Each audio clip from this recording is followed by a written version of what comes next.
봤는데요. 네, 반갑습니다. 그러니까요. 공사 후에 생긴 비탈면에 풀 같은 걸 심는 여러 기술들, 이걸 좀 자세히 살펴보겠습니다. 네네. 이게 그냥 뭐 어떤 방법이 있다, 여기서 그치는 게 아니라 각 기술이 왜 쓰이는지, 또 장단점은 뭔지 좀 속사정까지 파헤쳐 보는 게 목표입니다. 맞습니다. 이게 그냥 보기 좋으려고 하는 것 이상이거든요. 그렇죠. 네. 공학적으로 만든 비탈면이 무너지지 않게 안정성도 확보하고 어떨 때는 생태 보건 역할도 하고요. 아, 생태 복원까지? 네.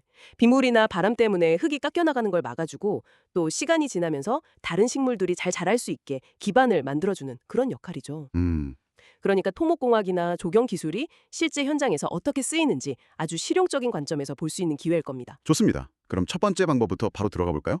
자료에 줄대 붙이기라는 게 있네요. 여기서 때라는 게 그 잔디 조각 같은 거, 흙 붙어 있는 거 말하는 거죠? 영어로 사드라고 하는? 네, 맞습니다. 흙에 뿌리랑 같이 붙어 있는 잔디 조각이죠. 이게 보니까 땅 깎기 비탈면에 주로 쓴다고 되어 있는데 그러니까 산 같은 걸 깎아서 만든 비탈면이요? 네네, 절토면이라고 하죠. 구체적으로 어떻게 하는 방식인가요, 이건? 줄대 붙이기는 말 그대로 줄을 맞춰서 때를 붙이는 겁니다.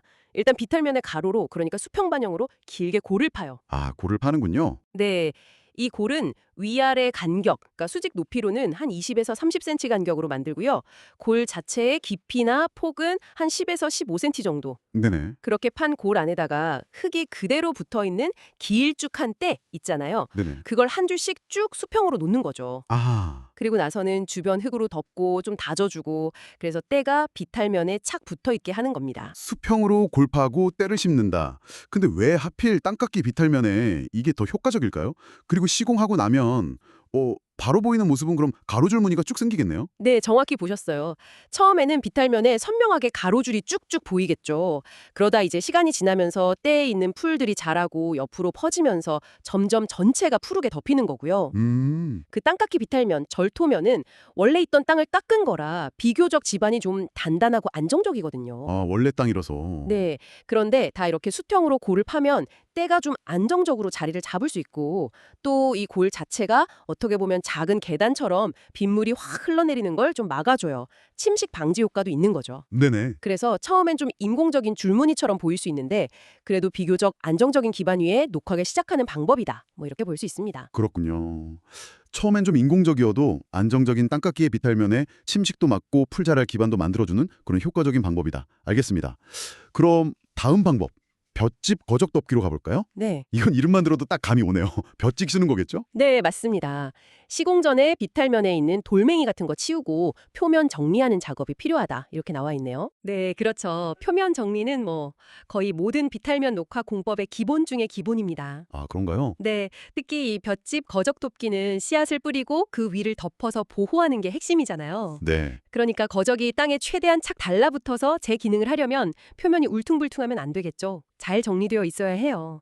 거적이 들뜨면 그 사이로 바람이 슝 들어가거나 빗물이 한 곳으로 몰려서 오히려 흙이 더 파이거든요. 아, 오히려 안 좋을 수도 있군요. 네, 잘못하면요. 근데 여기서 진짜 흥미로운 게 이 볏짚 거적 덮기 안에도 방식이 또 여러 가지가 있더라고요. 아, 네, 맞아요. 세부적으로 좀 다르죠. 자료 보니까 첫째는 씨앗을 먼저 비탈면에 뿌리고 그 다음에 볏짚으로 엮은 거적으로 덮는 방식. 네, 그게 가장 기본이죠. 둘째는 아예 식생용지라는 거에 씨앗이랑 비료가 붙어 있고 거기다 볏짚까지 딱 붙여서 만든 완제품 매트를 쓰는 방식. 네, 그런 제품도 많이 쓰고요. 마지막으로 골을 파고 씨앗 넣은 다음에 네트로 덮는 방식도 언급은 되는데 이건 설명이 좀 부족하네요.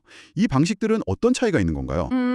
여러 방식이 있다는 건 그만큼 현장 상황이나 뭐 예산 아니면 얼마나 빨리 푸르게 만들어야 하는지 이런 거에 따라 고를 수 있다는 뜻이겠죠. 네. 가장 기본은 말씀하신 첫 번째, 씨앗을 먼저 뿌리거나 아니면 기계로 뿜어 붙인 다음에 볏짚 거적을 덮는 거고요. 네. 두 번째처럼 씨앗, 비료, 거적이 다 하나로 합쳐진 제품은 당연히 시공이 훨씬 편하고 빠르겠죠. 아, 그렇겠네요. 네, 씨앗도 이미 고르게 쫙 퍼져 있고 비료까지 들어있으니까 처음에 싹 트고 자라는데 아무래도 유리하죠.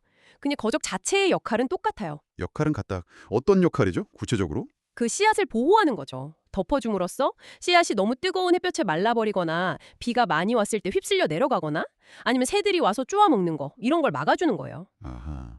그리고 적당한 습도랑 온도를 유지시켜줘서 싹이 잘 틀 수 있게 도와주는 뭐랄까 중요한 보호막 역할을 하는 겁니다. 보육기 같은 역할이네요, 진짜. 네, 그렇죠.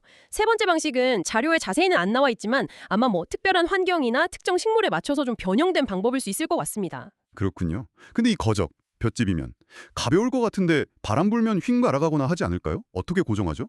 아, 그거 정말 중요한 포인트입니다. 그래서 시공할 때 딱 고정하는 게 아주 중요해요. 네. 볏짚 거적은 비탈면 제일 위에서부터 아래로 세로 방향으로 길게 쭉 펼쳐 내리면서 깔거든요. 네.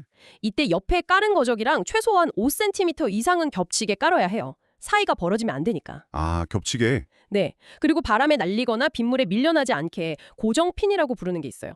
디귿자나 J자 모양으로 생긴 핀인데 그걸로 일정한 간격마다 땅에 쿡쿡 박아서 단단히 고정해야 합니다. 네네. 특히 비탈면 가장자리나 이렇게 겹치는 부분은 더 신경 써서 촘촘하게 박아야 하고요. 정말 꼼꼼하게 해야겠네요. 근데 이 볏짚 거적은 시간이 지나면 썩어서 없어질 거 아니에요. 자연분해되니까. 그렇죠. 그때는 괜찮나요? 자료에 보니까 녹화끈이라는 걸 쓴다는 내용이 있던데요. 아, 네. 바로 그게 이 공법의 또 다른 중요한 점입니다. 장기적인 걸 생각한 거죠. 장기적인 거요? 네. 볏짚 거적은 자연 재료니까 보통 한 3년에서 5년 정도 지나면 썩어서 분해가 돼요. 그동안 풀들이 자라서 뿌리로 흙을 딱 잡아주게 되죠. 네. 근데 문제는 거적이 썩으면서 막 조각조각 났잖아요. 그게 바람에 날려서 주변을 좀 지저분하게 만들 수도 있고 또 완전히 없어지기 전까지는 느슨해진 거적 조각이 오히려 좀 불안정할 수도 있어요. 아, 그래서 그걸 막으려고 시공할 때 비탈면 전체에다가 한 2m 간격으로 녹화끈이라는 걸 X자 모형으로 교차시켜서 고정하라고 권장해요. 녹화끈이요? 그건 뭔가요? 보통 한 6mm 굵기의 좀 질긴 플라스틱 끈 같은 건데요. 이게 거적이 다 썩어서 없어진 뒤에도 그대로 남아서 자라난 풀들이나 흙 표면을 살짝 느슨하게 잡아주는 역할을 해요. 그래서 장기적으로 더 안정적으로 유지되게 도와주는 거죠. 와, 네, 시간이 흐른 뒤까지 생각한 상당히 세심한 장치라고 할 수 있습니다. 단순히 덮는 줄 알았는데 몇 년 뒤까지 고려한 설계라니 이거 정말 흥미롭네요. 네, 그렇죠. 자, 그럼 세 번째 공법으로 가보겠습니다. 평대 붙이기. 아까 봤던 줄대 붙이기랑 이름이 다른데 평이니까 이건 뭔가 전체를 다 덮는 느낌인데요. 네, 정확히 맞습니다. 평대 붙이기는 줄대 붙이기처럼 줄 맞춰서 부분적으로 심는 게 아니고요.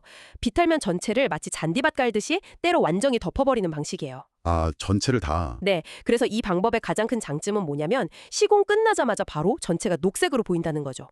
즉각적인 효과. 네네. 미관상으로는 가장 빨리 완성된 모습을 보여주는 공법입니다. 이때 쓰는 때는 흙을 안 털어낸 평평한 사각형이나 뭐 다른 모양의 때 조각을 그대로 쓰는 거고요. 즉각적인 녹화 효과. 와, 이거 확실히 매력적인데요. 그럼 어떤 비탈면에 주로 써요? 줄대 붙이기랑 적용 조건이 다른가 보죠? 네, 조건이 좀 다릅니다. 평대 붙이기는 보통 비탈면 기울기, 즉 물매라고 하죠. 그게 1대1, 그러니까 45도보다 완만한 곳에 적용하는 게 일반적이에요. 아, 완만한 곳에? 네, 너무 가파르면 때가 자기 무게나 빗물 때문에 아래로 쓸려 내려갈 위험이 크거든요. 그렇겠네요. 그리고 이건 땅깎이 비탈면뿐만 아니라 흙을 쌓아서 만든 비탈면, 즉 성토면에도 쓸 수 있어요. 줄대 붙이기가 주로 좀 단단한 땅깎이 비탈면에 좋았다면 평대 붙이기는 범위가 좀 더 넓죠. 하지만 경사가 완만해야 한다는 조건이 붙는 거고요. 근데 전체를 다 덮으려면 때도 엄청 많이 들고 시공도 좀 까다로울 것 같은데요. 그냥 때 조각들을 쭉 깔면 끝인가요? 뭐 특별한 기술 같은 게 필요해요? 겉으로 보면 그냥 까는 것 같지만 여기에도 중요한 기술적인 점들이 있습니다. 우선 때 조각이랑 조각 사이 틈 있잖아요. 줄눈이라고 하는데 네, 줄눈. 그 간격을 2cm 이내로 아주 최대한 딱 붙여서 깔아야 해요. 이게 벌어지면 그 사이로 흙이 씻겨 나가거나 잡초가 막 자랄 수 있거든요. 아, 그래서 틈을 최대한 줄이는 게 중요하고 그 좁은 틈 사이는 흙이나 모래 같은 걸로 꼼꼼하게 채워줘야 하고요. 네, 그리고 마지막으로 진짜 중요한 것 중 하나가 때꽂이예요. 때꼬죠. 네, 때를 다 붙이고 나면 이게 비탈면에서 미끄러지거나 들뜨지 않게 보통 길이가 한 20cm 이상 되는 나무나 대나무로 만든 뾰족한 꼬쟁이 같은 거거든요. 그걸로 때를 땅에 박아서 단단히 고정시켜야 합니다. 아, 꼬챙이로 박아서 고정하는군요. 네, 그래서 평대 붙이기는 초기에 돈도 좀 들고 물 관리도 중요하지만 하여튼 빨리 푸르게 만들고 싶을 때는 아주 강력한 방법이죠. 그렇군요. 틈 없이 붙이고 꼬지로 고정하고 즉각적인 푸른 비탈면 뒤에는 그런 노력과 비용이 따르는 거네요. 그렇죠. 자, 이제 마지막 네 번째 공법입니다. 새심기. 이름이 독특한데요. 정말 새라는 식물을 심는 건가요? 네, 맞습니다. 여기서 새는 우리가 아는 날아다니는 새가 아니고요. 그렇죠.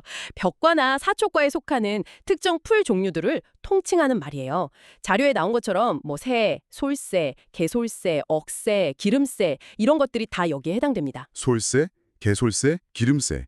이름들이 되게 토속적이면서 뭔가 강인한 느낌이 드네요. 네, 이 풀들이 대부분 뿌리가 아주 깊고 튼튼하게 자라고요. 좀 척박하고 건조한 땅에서도 비교적 잘 버티는 생명력이 강한 자생풀인 경우가 많아요. 아, 자생초. 네, 그래서 새심기는 이런 풀들을 포기 단위로, 그러니까 개별 식물 덩어리 형태로 비탈면에 직접 심는 방식입니다. 때를 쓰는 대신에 개별 풀 포기를 심는 거죠. 그렇군요. 이런 풀들은 그럼 어떤 방식으로 심어요? 자료에 보니까 점심기, 줄심기, 흩어심기 이런 말들이 나오던데요. 네, 심는 패턴에 따라서 크게 세 가지로 나눠볼 수 있어요. 첫 번째, 점심기는 말 그대로 점 찍듯이 포기들을 일정한 간격으로 심는 거예요. 보통 포기랑 포기 사이 간격을 가로, 세로 한 20에서 30cm 정도로 두고요. 네. 두 번째, 줄심기는 줄을 맞춰서 심는 거죠. 줄 간격을 20에서 30cm 정도로 해서요. 세 번째, 흩어심기는 포기 간격은 비슷하게 두되 줄을 안 맞추고 서로 좀 엇갈리게 무작위로 배치해서 좀 더 자연스럽게 보이도록 심는 방식입니다. 20에서 30cm 간격. 네, 이 간격이 뭐냐면 풀 포기들이 자라면서 서로 너무 부대끼지 않고 뿌리를 내릴 공간은 주면서도 나중에는 결국 서로 이어져서 비탈면을 덮을 수 있도록 계산된 간격이라고 보시면 됩니다. 점, 줄, 흩어심기. 패턴도 다양하군요. 그럼 어떤 경우에 대 대신 이런 개별 풀을 심는 새심기를 선택할까요? 왠지 떼 쓰는 것보다 시간이 더 걸릴 것 같은데요? 네, 맞습니다. 초기에 비탈면이 덮이는 속도는 때 붙이기에 비하면 확실히 느리죠. 그렇죠. 하지만 이 새심기는 좀 특별한 목적이 있을 때 주로 선택돼요. 예를 들어서 그 지역의 원래 식생 환경이랑 최대한 비슷하게 복원하고 싶을 때? 아, 생태 복원. 네, 그럴 때는 그 지역에 원래 살던 자생새 종류들을 심는 게 생태적으로 가장 좋겠죠. 또 때를 만들거나 운반하기가 좀 어려운 지역이라든지 아니면 비탈면 흙 상태나 미세한 환경 조건이 때가 자라기에는 좀 안 맞는다. 이럴 때 대안으로 쓸 수도 있고요. 네네. 특히 아주 척박하거나 건조한 환경에서는 오히려 이런 끈질긴 새 종류들이 장기적으로 봤을 때 더 잘 적응하고 오래 살아남을 수도 있어요. 아하. 그러니까 초기 속도보다는 장기적인 안정성이나 생태적인 적합성 이런 걸 더 중요하게 생각할 때 선택하는 방법이라고 할 수 있겠습니다. 자, 이렇게 네 가지 주요 공법 살펴봤습니다. 부분적으로 때를 심는 줄대 붙이기, 씨앗 지켜주는 볏짚 거적 덮기, 전체를 때로 덮는 평대 붙이기, 그리고 개별 풀포기 심는 새심기. 네. 각각 쓰는 재료도 다르고 기술도 다르고 장단점도 확실히 있네요. 이 모든 걸 종합해보면 결국 현장에서는 어떤 기준으로 이 방법들 중에서 고르게 되는 걸까요? 최적의 선택 기준이랄까요? 네 가지 공법의 핵심 차이를 다시 한번 정리해보면요. 역시 제일 중요한 건 적용 조건이에요. 조건. 네, 비탈면이 깎아서 만든 땅 절토냐, 쌓아서 만든 땅 성토냐, 경사는 얼마나 가파르냐, 흙은 어떤 상태냐, 이게 첫 번째 기준이 되고요. 네. 아까 줄대 붙이기는 주로 단단한 절토면에, 평대 붙이기는 1.1보다 완만한 경사에 쓴다고 했잖아요. 네, 그랬죠. 그 다음은 사용 재료의 차이죠. 흙 붙은 때를 쓸 거냐, 줄대, 평대. 씨앗이랑 보호제, 볏짚 거적을 쓸 거냐, 아니면 개별 풀포기, 세류를 심을 거냐. 이건 당연히 비용이나 구하기 쉬운 정도, 또 어떤 결과를 원하는지랑 다 연결이 되고요. 시공 과정이나 필요한 기술 수준도 다 다르고 결과적으로 얼마나 빨리 푸르게 되느냐, 녹화 속도, 또 초기 모습이랑 나중 모습도 다 차이가 나죠. 평대 붙이기는 바로 푸르게 보이지만 돈이 많이 들고 새심기는 처음엔 좀 듬성듬성하지만 나중엔 자생 환경에 더 가까워질 수 있고 뭐 이런 식이죠. 결국 뭐 이게 최고다 하는 정답은 없는 거네요. 그렇습니다. 딱 하나 정답은 없어요.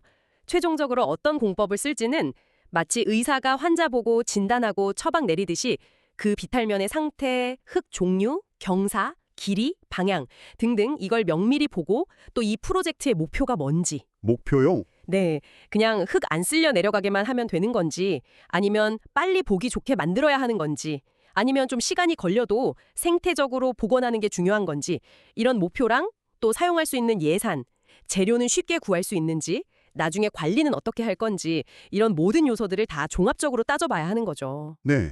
그래서 각 공법이 가진 장점과 단점을 정확히 알고 주어진 조건 안에서 가장 효과적이면서 또 오랫동안 유지될 수 있는 방법을 고르는 게 핵심이라고 할 수 있습니다. 이야,